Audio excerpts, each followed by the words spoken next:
Mac Jones being the fifth quarterback off the board and falling to number 15 into the lap of Josh McDaniels and Bill Belichick. A lot of people think it's between Jones and Trey Lance for the Niners at number 3. McShay has Lance going in that spot. Let's bring in Dan Graziano, Louis Riddick, and RC back with us. And Graz, first off, what are you hearing about the Patriots? Because they're not a team, again, he's falling in their lap, but they still want to get a quarterback. They're not a team that often moves up in the draft to acquire offensive picks. No, but for years they had a sixth-round pick playing as the best quarterback of all time, so they didn't have to. We have been told that the Patriots have done some discussing with teams in the top 10 about potentially moving up for a quarterback. They aren't alone. There are other teams that are trying to get up higher to take a quarterback, maybe in some cases to take a player at a different position. But New England has at least inquired with some of the teams ahead of them about what it would take to move up for a quarterback. Which quarterback would that be? Depends who you talk to. It seems like the people I've talked to the last couple days think that Justin Fields may be their guy if he falls toward them. But, notoriously difficult to know for sure what the Patriots are doing. I do know that they have at least looked into the idea of trading up for a quarterback. RC, what do you think the Patriots should do tonight after spending $165 million in guaranteed money on free agents this offseason?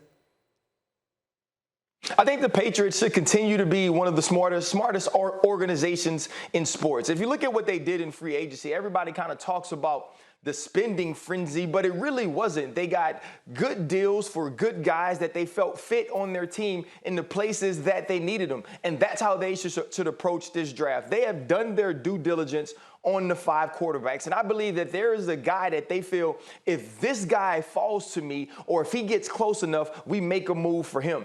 If that's not the dude, I don't believe you do it. I don't believe you strap your organization to a quarterback for the next 3, 4 to 5 years that you don't truly want. I just want you guys to think about this. Over 2 decades ago, a soft-body, smart, accurate quarterback fell from the top of the first round to the 199th pick.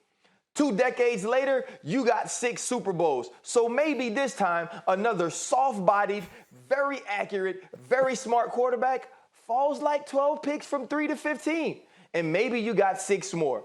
Patriots, do what you always do. Pick the right guy. Dan doesn't appreciate that when you mention soft body, then we see him pop up on the screen because the Peloton is working for Graz, all right? I know that for a fact.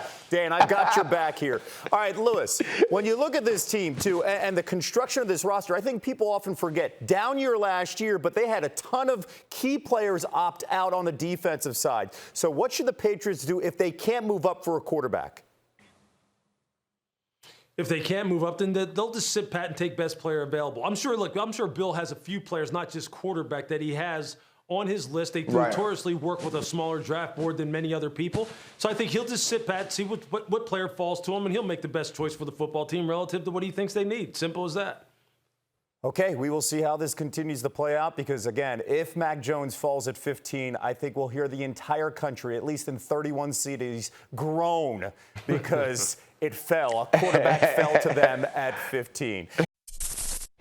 Thank you for watching ESPN on YouTube. For live streaming sports and premium content, subscribe to ESPN+.